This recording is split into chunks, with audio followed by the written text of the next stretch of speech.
TDP పొత్తు యొక్క ప్రభావం పొత్తుల్లో జనసేన కేటాయించిన సీట్ల వలన వచ్చిన ఈ సంక్షోభం అని చెప్పుకోవాలి. ఎందుకంటే వాళ్ళు దాదాపు 60-65 సీట్లు ఆశించిన జనసేనని 24 సీట్లకి పరిమితం చేసినట్లుగా టీడీపీ వర్గాల నుంచి వస్తున్న మాట.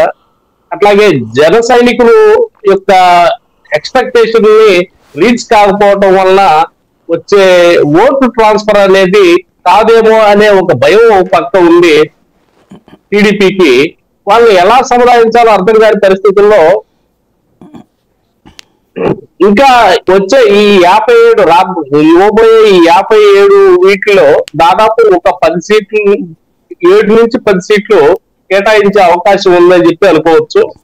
కానీ ఈ అసంతృప్తి వాదుల్ని కంట్రోల్ చేయడం కోసం జన సైనికుల్ని వీళ్ళ సర్ది చెప్పడం కోసం పవన్ కళ్యాణ్ గారే డైరెక్ట్ గా అందరితో మాట్లాడుతున్నారని చెప్పి మనం చెప్పుకోవచ్చు.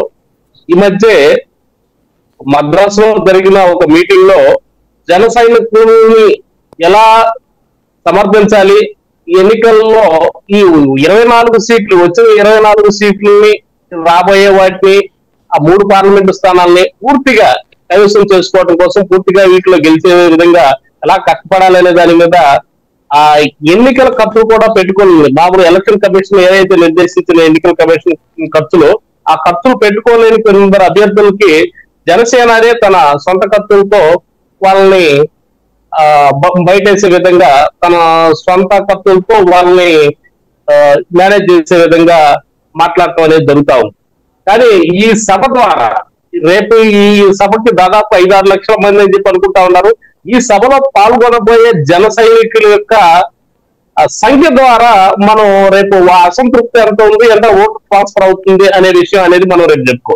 ఎందుకంటే పవన్ కళ్యాణ్ గారు ఇప్పుడు మీటింగ్ పెట్టినా స్వచ్ఛందంగా వచ్చే జన సైనికులు, పెద్ద ఎత్తున వచ్చే జన సైనికులు నిస్వార్థంగా మామూలుగా ఎటువంటి ఖర్చు లేకుండా వచ్చే ఈ హాజరయ్యే జన సైనికుల శాతం అనేది రేపు మీటింగ్ లో కనుక సక్సెస్ అయితే, వాళ్ళని తీసుకురావటంలో వాళ్ళు రావటంలో కనుక సక్సెస్ అయితే ఖచ్చితంగా ఈ ఓట్ ట్రాన్స్ఫర్ అనేది జరుగుతుంది.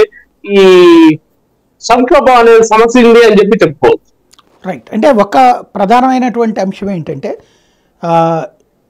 గ్రౌండ్ లెవెల్ క్యాడర్ని కన్విన్స్ చేయడానికి, అంటే ఇప్పుడు మీరు అన్నట్టు 5-6 అన్నది తెలుగుదేశం పార్టీ ఏం లేదు, చాలా క్లియర్గా 24 సీట్లు అనే చెప్పింది. అదనంగా ఇస్తానని కూడా ఏం చెప్పట్లేదు. పవన్ కళ్యాణ్ గారు 24 ఒప్పుకున్న తర్వాత దానికే ఇంకా అభ్యర్థుల్ని ఫైనలైజ్ చేసుకోలేకపోతుంటే 5గురిని మాత్రమే కదా అనౌన్స్ చేసింది. మిగతా 19 చోట అభ్యర్థుల్ని అనౌన్స్ చేయలేదు, ఇంక్లూడింగ్ రాజోలకు కూడా. అలాంటి సందర్భంలో 24 ఇంకొక